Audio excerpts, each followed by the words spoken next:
ध्यान देना। अभी हम वर्ण विचार पढ़ेंगे। क्या पढ़ेंगे? वर्ण विचार को जानेंगे, है ना। भाषा को जानने के लिए, भाषा को शुद्ध जानने के लिए, समझने के लिए, पढ़ने के लिए, भाषा का शुद्ध बोध कराने के लिए, है ना, हमें व्याकरण की आवश्यकता होती है। किसकी आवश्यकता होती है? व्याकरण की आवश्यकता होती है। और व्याकरण का फर्स्ट पार्ट है, फर्स्ट टॉपिक है वर्ण, है ना। जब हम वर्ण के बारे में जानते हैं तब जाकर के हम किताब को शुद्ध अध्ययन कर पाते हैं। जब हम व्याकरण को सही से ही जानते हैं तब हम किताब को पढ़ पाते हैं, ठीक है। तो हम वर्ण के बारे में जानेंगे। वर्ण हमें सबसे पहले जरूरी है ना, किताब को अध्ययन करने के लिए, पढ़ने के लिए वर्ण का ज्ञान होना मुझे अति आवश्यक, ठीक है। अब देखो संस्कृत में इदानी, है ना, कितने वर्ण है? 48 वर्ण नाम प्रयोग भवति। संस्कृत में 48 वर्ण यानी 48 वर्ण का प्रयोग किया जाता है, ठीक है। इसमें देखो स्वर, व्यंजनानि और अयोगवा, है ना, यानी 3 पार्ट में इसको बांट दिया है, स्वर, व्यंजन और अयोगवा। स्वर कितने होते हैं? तो 13 होते हैं। व्यंजन कितने होते हैं? 33 होते हैं। और अयोगवा कितने होते हैं? 2 होते हैं। तो 13 और 33 कितने? 46। और 2 ऐड और कर दो अयोगवा। अनुस्वर और विसर्ग कितने? 48। अब इसको थोड़ा हम जानेंगे, स्वर वर्ण को जानेंगे, ठीक है। स्वर वर्ण की संख्या 13 है। कितने हैं? 13 है। आप देखो इसको 2 पार्ट में बांट दिया गया है, ह्रस्व स्वर, ठीक है, और दीर्घ स्वर। ध्यान देना, ह्रस्व और दीर्घ। आप देखो ह्रस्व में कितने हैं? 5। कितने हैं?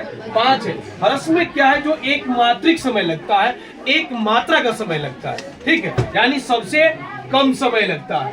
तो क्या है? और हर्षई, हर्षौ, री और लिरी 5 है। दूसरे नंबर में एक पार्ट में और बांट दिया गया है दीर्घ स्वर। ये कितने हैं? 8 है।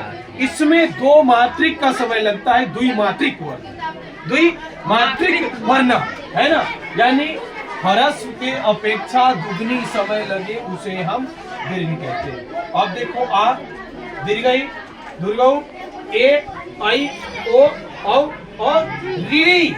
यहाँ है री और यहाँ है रीरी। तो ये कितने हैं? 8 है। ये कितने हैं? 8 है। अब इसको जानेंगे व्यंजनानि। ये कितने हैं? 13 वर्ण है। अब देखो वर्गीय है व्यंजनानि 25, यानी कि स्पर्श वर्ण की संख्या कितने हैं? 25 है। स्पर्श वर्ण की संख्या 25 है। क वर्ग से लेकर प वर्ग तक, यानी क्या? क वर्ण से लेकर म वर्ण तक। अब नेक्स्ट इसका पार्ट है, दूसरी पार्ट है वर्गीय है व्यंजनानि 8 है ना। ये कितने हैं? 8 है। अब इसको 2 पार्ट में बांट दिया गया है। कितने पार्ट में? 2 पार्ट में इसको बांटा है। अंतस्थ यानी अंतस्थ वर्ण, ये कितने हैं? 4 है। यो, रो, लो और वो, ये कितने हैं? 4 है। दूसरी नंबर में उष्म वर्ण, है ना, उष्म वर्ण, ये कितने हैं? 4 है। तलाभ्य स, मूर्धन्य स, दंती स और ह। उष्म 4, अंतस्थ 4। दूसरे पार्ट में आ जाओ। यहाँ पर अयोगवा, जहाँ यहाँ बताए थे, अयोगवा कितने हैं? 2 है। अनुस्वर और विसर्ग। अनुस्वर यानी ये अनुस्वर और विसर्ग। ये देखो अनुस्वर और विसर्ग, इसको वर्ण में शामिल नहीं किया गया है, लेकिन ये वर्णों की तरह, वर्णों की भांति काम करता है। कौन? अनुस्वर और विसर्ग। तो ये हमारा पार्ट है। किसका पार्ट है? वर्ण विचार, है ना, यानी वर्ण प्रकरण। वर्ण हम अब क्या पढ़े हैं? वर्ण विचार, वर्ण प्रकरण पढ़े हैं।